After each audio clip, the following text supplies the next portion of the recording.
on LinkedIn here, and we're going to get the show started. So everybody, we're going to get to wait for just a moment while the video plays on LinkedIn. All right. Everybody having a good week so far? Yeah. Happy Friday. All right, everyone. Welcome once again to the Manufacturing E-Commerce Success Series. I'm one of your hosts, Damon Pistolka, with my friend Kurt Anderson. This is just a great time because, you know, Kurt and I saw each other a couple of weeks ago. We were able to go out hiking. We saw Pete Alexander. We were walking with the eagles and the otters and the seals up in the Pacific Northwest. It was freaking awesome. And then Kurt takes me to a client that had an incredible place. Because if anyone knows me, watch my Instagram, A, I like to drink beer once in a while, and B, I can eat with the best of them. So we had a great time doing that. I just want to say thanks to that, Kurt. But today I'm so excited for our guest. Let's get it started. Kurt, take it away, man. Absolutely. How's my guys? I'm in the witness protection program, so I can't tell you where I'm at today. So how's my audio? I'm like hanging out in a hotel room, so I'm not even sure where I'm at. You look good and you sound good, Kurt. All right, perfect. I have a clean shave today. I've got this crazy light. So guys, happy Friday. Welcome. We are absolutely thrilled. I've been on the West Coast for the past couple of weeks, hanging with my buddy Damon. I'm down in California today. So guys, we have an amazing, incredible guest. This is such a thrill. Probably doesn't need an introduction, but we'll do it anyway. Our dear friend, Steve Rice. He's right in between the middle of us, Damon. Yep. Right smack in Oregon. Steve, welcome. Happy Friday. And thank you for joining us today. Thanks for having me on. Kind of like John Oliver. He's in the white room. They put me in a green room years ago and I haven't been let out. So maybe someday I'll be a guest on the Colbert Show. Well, this is awesome. I'm going to give a big shout out and happy Friday, everybody. Our friends in Wisconsin, Greg, Kevin, Chris. Good afternoon to Chris. Gail, thank you, everybody. Val, thank you guys for joining us. Steve, I want to kick things off real quick. You have a fascinating background. Can you tell us was your father a professional fisherman of some type, or can you tell us a little bit about this background? Guys, this is amazing. It's awesome. Sort of, yeah. I'll try and keep it short because I know we don't have a lot of time because I could spend about an hour on it. But my father was the managing editor of Western Outdoor News, Western Bass, U.S. Bass, all the way back into the 60s. And so he's actually one of the people who helped invent bass fishing as a sport. I know that sounds weird, but there's pretty much like 10, 20 guys back in 1963 who started putting together tournaments. And the guys, you know, Ray Scott, who started BASS, Bob Cobb, those folks, and the folks on the West Coast. My dad was one of the West Coast guys. They all worked together to like create the tournament circuit. So I grew up driving around the United States going bass fishing. And if you're into bass fishing and you name any famous bass fisherman from the 70s or 80s, I probably fished in the back of the boat with them. The good part is I am a pretty good fisherman. You can put me anywhere with any kind of rod, any technique, and I know how to read water, whatever. The bad news is I was outfished every day of my life because it didn't matter how good I was. The guy in the front of the boat was better, including my dad. You know, to take to go from birth to maybe the teens when I started figuring out my own passions, I actually was a fishing guide in Alaska for a couple of years. And then in Oregon, the outdoors was a big thing for me, rock climbing. I worked at REI. I became a assistant manager of an outdoor store. I was the head buyer for all the hard goods. I was a rock climbing and mountaineering instructor. And so I have these lives, you know, and somewhere in there, I like to say, I got a college degree and I have the dubious distinction of being a fine arts major who got a sociology degree from a pre-med university, which is all true.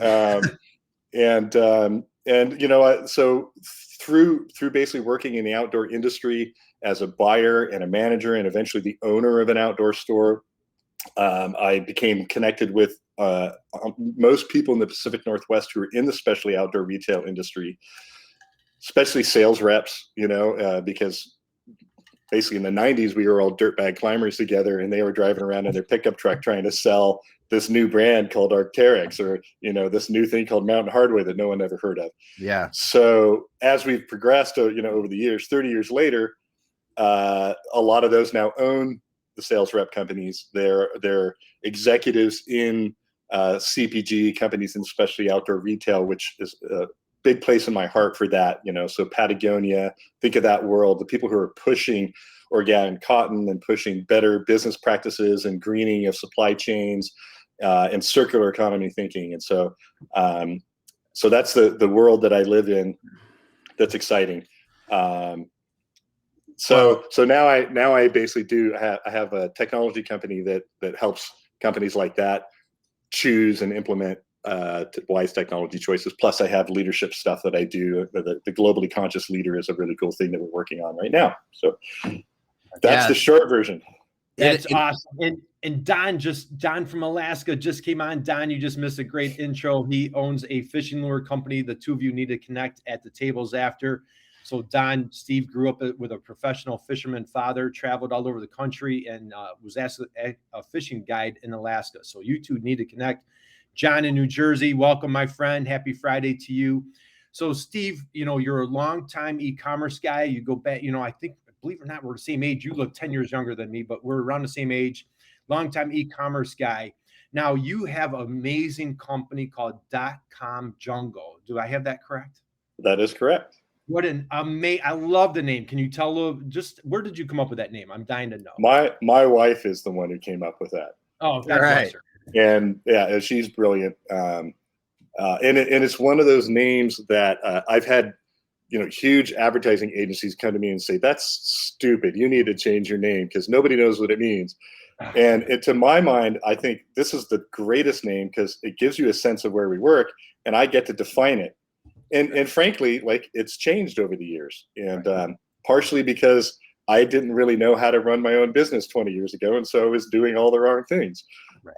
12 years ago, I took on a partner who changed the way I thought about myself and the value offering I give to companies, and basically helped me realize that I was underserving the community with the skill set that I have. And that skill set really is in looking at all the technology pieces from a overview, 10,000 foot, technical architect overview, and making the connection between the human experiences on both ends, whether it's the consumer, all the people in the middle, and the people in the business who are using it. And that's really fun for me. And it sort of speaks to the topic you guys asked for, a topic about management by walking around that we can talk about today. And I can tell some pretty fun stories about that. Yeah. Absolutely. So you have a great tagline. We help you make and implement wise marketing and technology choices. And so with our conversations, I just love how you simplify things. So that was a perfect segue. Let's dig right in. So explain to everybody that's not familiar with it. And hello, Gene in New York, my friend. Happy Friday to you. Thank you for joining us. Share a little bit. What is management by walking around? Well, excuse me. I'm so excited. I'm starting to gulp air. So, it came to me as a joke, and I'm sure somebody else has come up with it, but I was joking with a friend because I don't have an MBA, I have a degree in sociology, go figure. Right. And like I said, I was a fine art major. My claim to fame is I made a piece of art on the UC Irvine campus that it took them about 18 years to eliminate the effects of it. But the sociology degree, management by walking around, is maybe an outshoot of that. I mean, because I'm a very personable person, but I also, in my experience, learned that you don't really know what's going on in your business unless you actually ask the people who are in it. Right. And what happens is we all assume competence for the people that are in our business, or at least let's hope we do. And if you're an executive, let's say you're the owner or the CEO, you have a CMO, CTO, maybe you have people who are acting in multiple capacities, but you build a hierarchy in your mind. And those of us who are consultants always say, well, you have to have a structure. What's your organizational structure? And we're right. But eventually what you have is silos inside different departments. They're unintentionally made. And then you have mechanisms to break down the silos. And a lot of those mechanisms, I think all of them work okay. The only one that I know of that really works is MBWA. Like if you have your MBWA, you will know stuff about your business that other people don't. Yep. And what I mean by that is, in the typical example of a company with a couple of C-suite executives, they're tasked by maybe there's a leadership team that may or may not include them that says, you need to know what's going on in your area, and you need to be coordinating that with the other area. So, Jane and Bob and Bill and Gwyneth are all going to get together, and then they've got people below them. And it's natural for them to turn around to the people that are reporting to them and say, this is what I need you to report to me.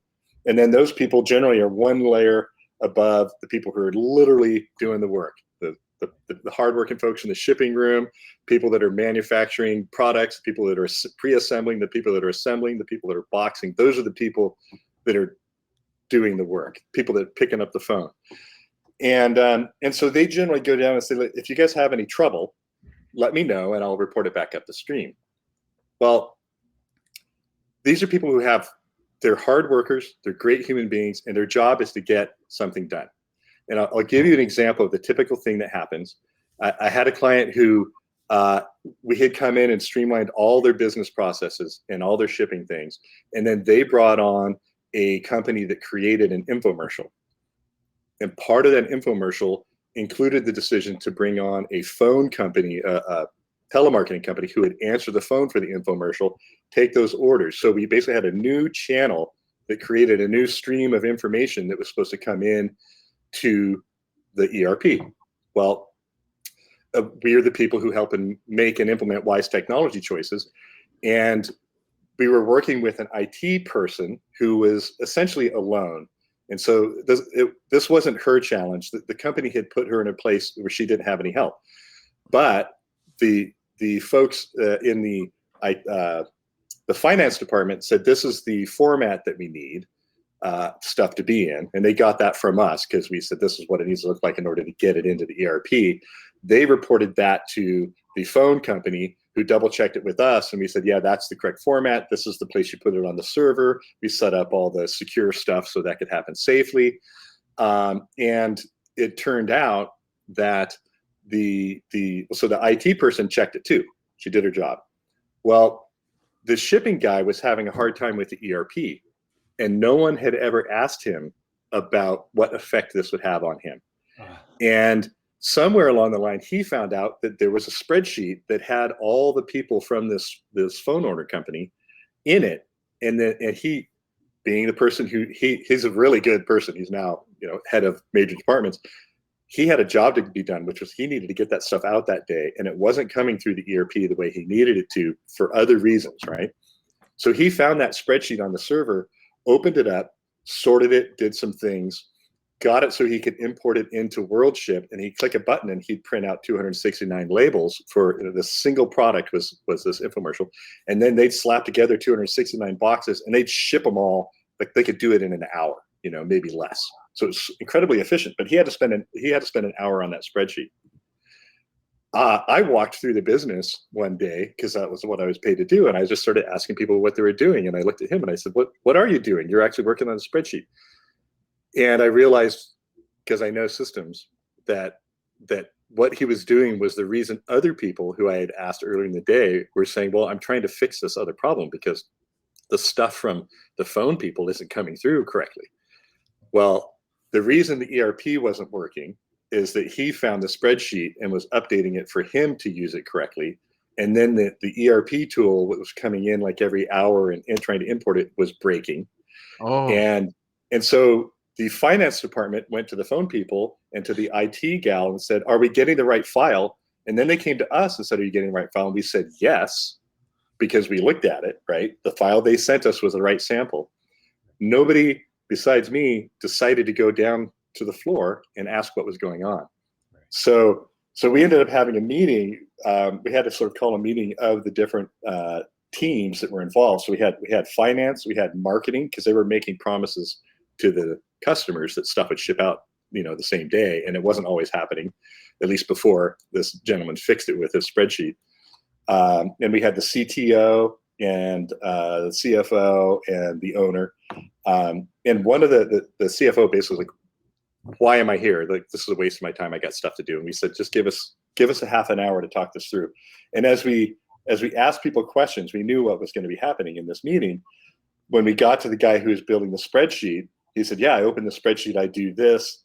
And we watched the CFO's eyes light up, and she looked at us, she said, isn't this the same spreadsheet that you guys confirmed was put on the server in that location? And we said, yes. She's like, so this is why I have 3 accountants at the end of every day hand matching 269 orders to our ERP accounting package? And I said, yes. Right. It's like, okay, now I know why I'm here. And I said, yes, and we can fix this with a couple simple things, but now we know what's going on. So yeah. That's such a good example because, even back in my past when I was running companies, it is so valuable for the executives to walk around, for two reasons, really. You're going to see things like this. And it's not just the head of the company that needs to do it, but people need to do it, and in different areas, because you see things that other people that are there every day don't. And that togetherness and working that kind of stuff is so valuable, and you will find and fix things that will just go on unnoticed, robbing your people, making them dissatisfied with their work, and wasting time, money, and energy.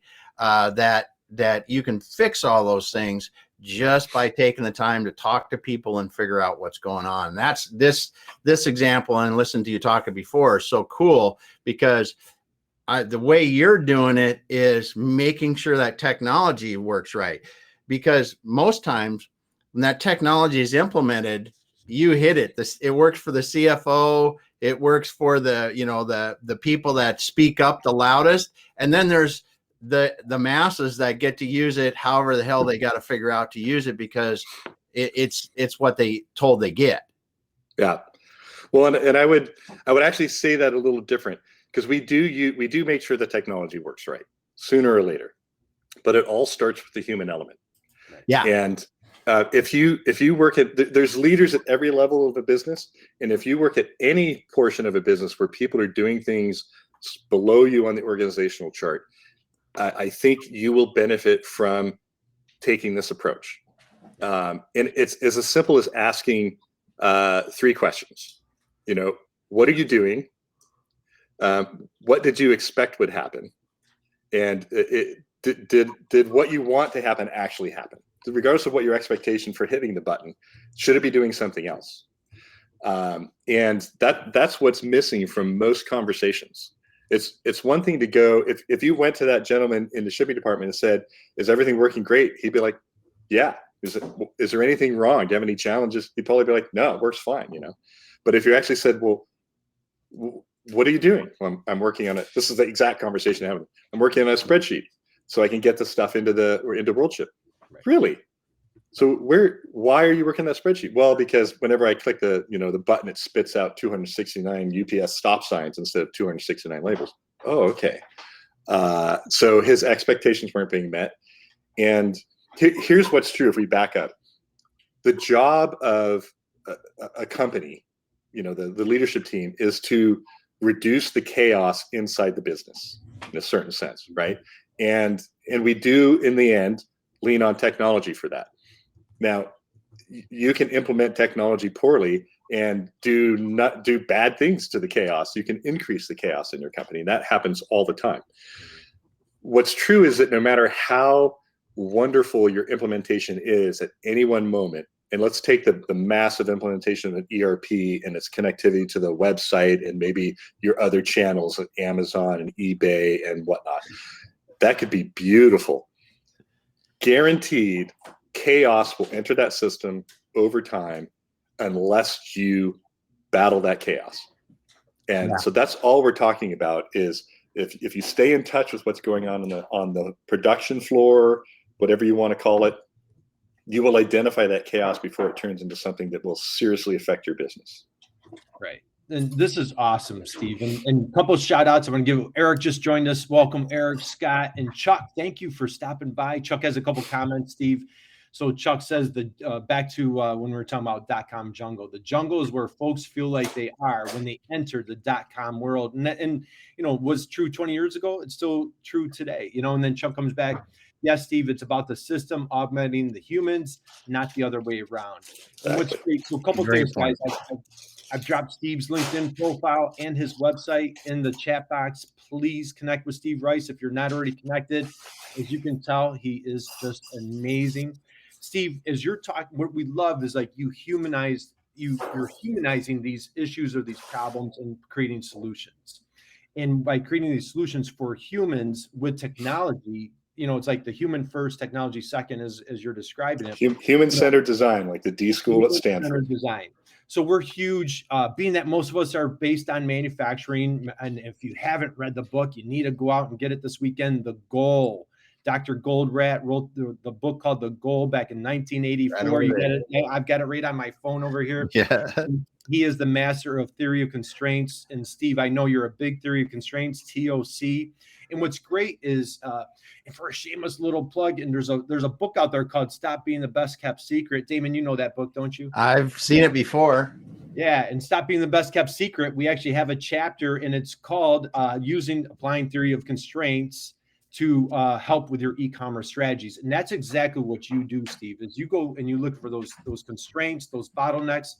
Talk a little bit, like say when you enter into a client for the first time, or if you want to share a case study, success story, when you walk in for the first time and you're tackling that theory of constraints, what's your approach? How do you tackle that? It's all about asking questions. Clients often come to us and they'll say, hey, we have a budget, our CFO, or we sat down with our whole company and we have a budget for X thousands of dollars for a website and we want to pay you to do it because we heard about you. And my favorite thing to do is say, no, and then they get to say like Cartman's mom on South Park, like, blah, blah, blah, what? We want to give you money. Why are you saying no? I was like, well, let's back up a second and let's learn more about your business. Because we could be code monkeys and just turn around and throw a website up for you. What we really want to do is actually build the right website for you. And to be honest, I might actually do an assessment and say you don't need a new website. Maybe I can save you $50,000 or $250,000, depending on the size of the company, because you don't need one. Yeah. And so the answer to the question is I insist that we spend a lot of time talking to the company and actually find out who they think their customer is, and talk to the people, the other leaders, even if they're not viewed as leaders in the company. I like to talk to them and talk to the doers at the bottom and actually understand what's going on in the business. Because I don't want to be the guy that implements something that all the people, down below, so to speak, don't use. Right. So I was actually talking to a woman named Sneha Kumari, who you guys know. Oh, we know. Yeah, she's on LinkedIn Live commenting there. So. Oh, is she really? Yeah, she's hitting it hard. We're good. Cool. I was trying to find a quote from her because she said something to the extent like, technology implementations can't just be an executive decision. Like you can't expect it to work overnight. It often requires a cultural change. And hence it's really important for your associates to understand and embrace it for it to be successful. And she's 100% correct in that. Right. So there you go. Yeah. So now I know you're a big WordPress, WooCommerce guy. You're an e-commerce expert. So let's take it to the next level. So talk a little bit about, say you identify that they do need a website or they're going to go into e-commerce, talk a little bit about those next steps, that strategy. And I know you have some extremely powerful solutions that you shared with me that you deliver. Can you talk a little bit about that? As our friend John says, that's why it's called a digital transformation, John. And back to Chris. Chris has read the Goal so many times that her book is flimsy, man. I agree, Chris. It's an awesome book. Alex, we got to get Alex through to the success story, right? Yeah. So talk a little bit about your process with your clients when you are going to marry or make that plunge into e-commerce. Well, first, let me say that for the 20 plus 25 years that we've been doing this, we've always been platform agnostic. And I think you have to be like, the world is changing so fast, the technology that's available to us.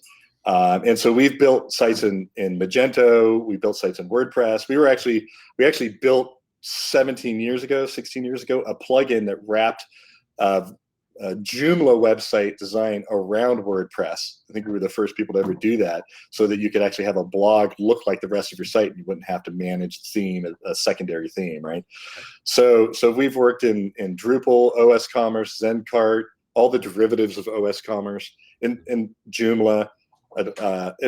Frankly, that was back when the internet was really annoying, because those tools, by the standards of even then, sucked. Can I say sucked? They were horrible. Yeah.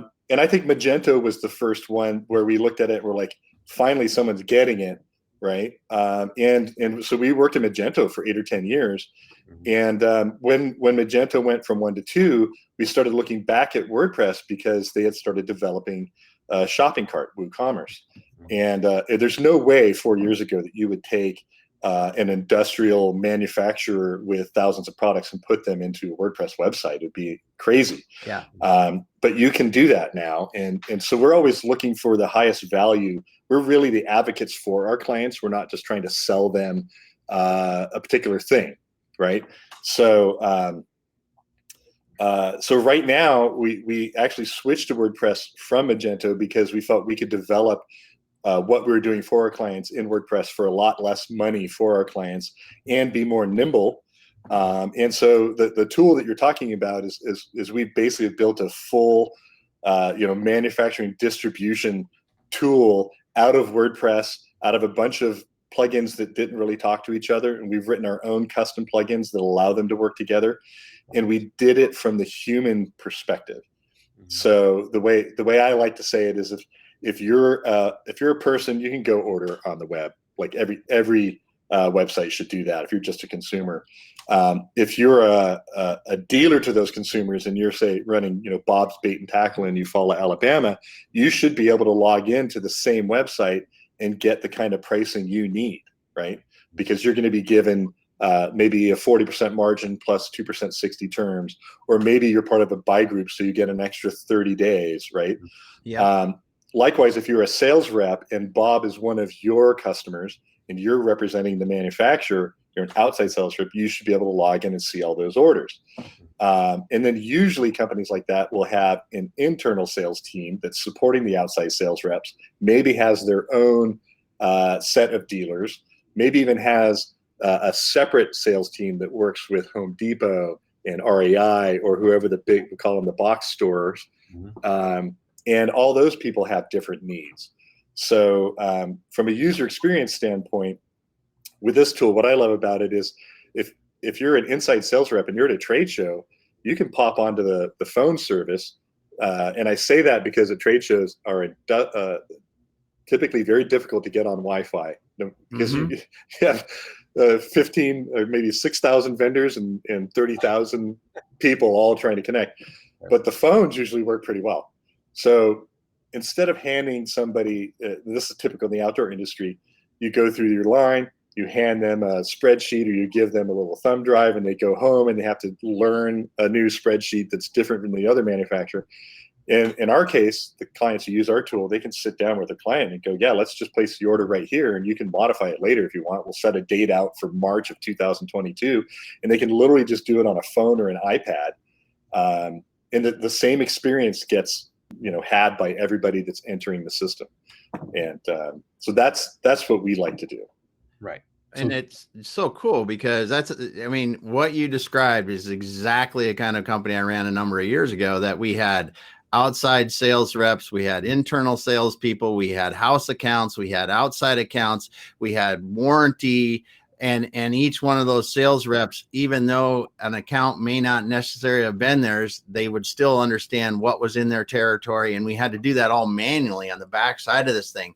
And we literally had one person, that's what they did every month, keep that data. Yeah. And then you don't have the interface, like you said, at the trade shows. We would be at trade shows. We'd be in Chicago at the trade show, the big retail show every year, and never took a single order. Yeah.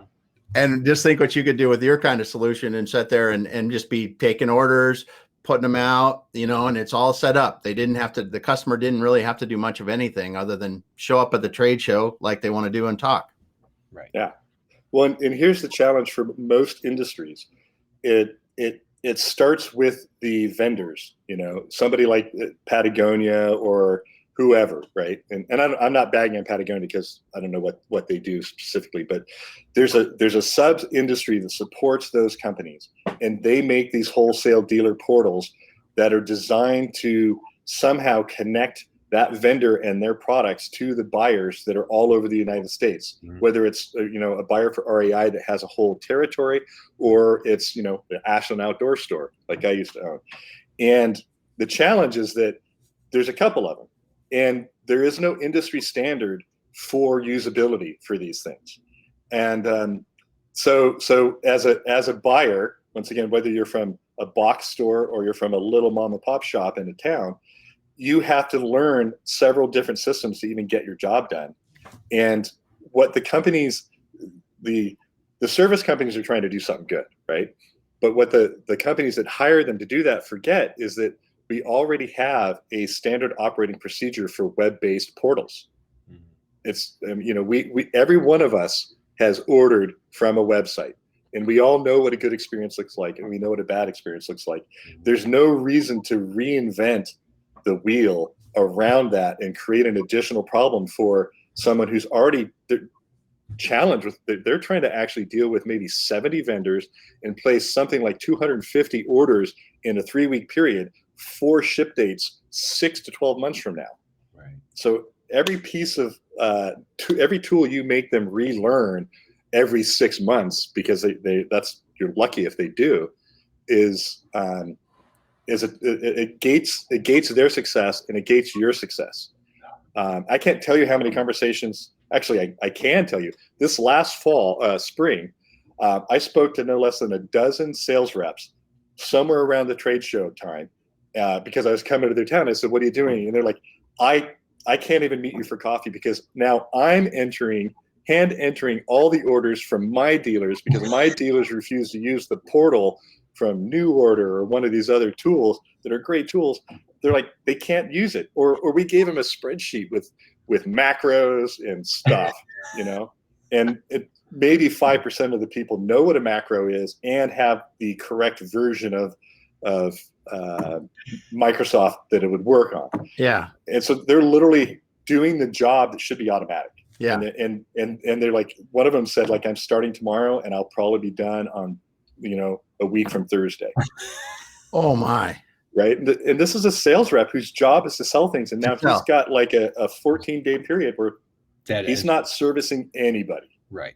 Not helping anybody. And it's just because the tool was an unwise decision was made around the tool, and they didn't take into account the human element at either end of the spectrum. Right. That was a soapbox. Thanks for giving me the time. I'm out. That's awesome. And Steve, what's great is conversations with you, you talk about, like, not necessarily even meeting customers where they are, but meeting their customers where they are, or helping them where they need to be. Yes. A lot of us, Damon, we still love to listen to our 8-track players, right? If we could, but we just can't. That technology is not available anymore. We need to move forward and get moving on. So efficiencies, you're taking advantage of a lot of opportunities, bridging gaps, technology, communication, removing silos, removing those constraints. For Dotcom, what do you see for the future for Dotcomjungle, or as we're hopefully coming out of COVID, what direction do you see for manufacturers and for your company, Steve? Well, that's a great question, Kurt. From the manufacturing standpoint, I think we also have to talk about not just manufacturing, but sales, both direct to consumer and to dealers and whatnot. And I think the main thing is that the habits of every single person in the world have been rewired. Have changed. Yep. Right. And we're going to have a certain percentage that go back to the old way.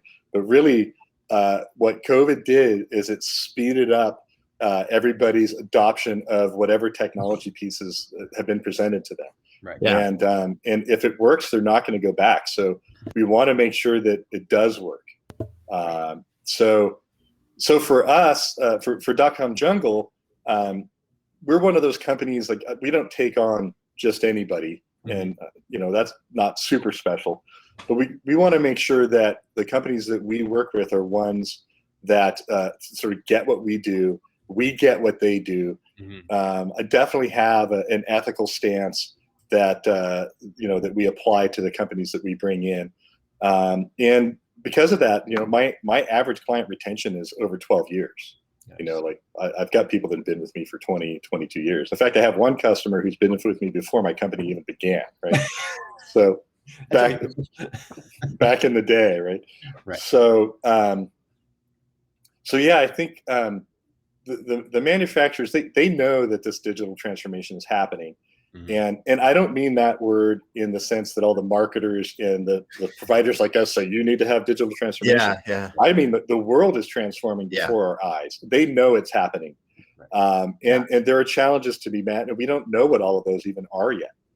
I mean, just even the idea of blockchain security. I have a feeling in 10 years, like there might be like the whole entire web is going to be running websites with some sort of underpinning of blockchain security that I don't even understand yet. Right? Yeah.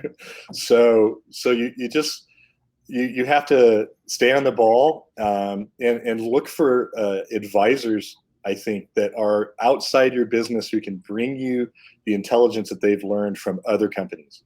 Because frankly, some of the best things I've ever done for company A was something I learned while I was working with company E, and B, C, and D all benefited from it too. Yeah. And it's when you're in a business, it's hard not to just look conceptually down at your business and not be looking out. You need people to be looking out, and you need people to bring information in. And go back to the thing, like even with your third-party vendors, you need to be asking questions like, why are you doing that? How is that going to get done?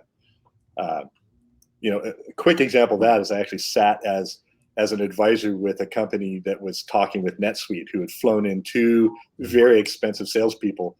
And somebody asked, because we needed to, does this integrate with Magento? And the person said, yes, it does. And I said, well, so can you tell me how? And he kind of looked at the other guy and said, I don't know. Do you know? No. Well, why don't you make a phone call? And then we'll keep talking, right?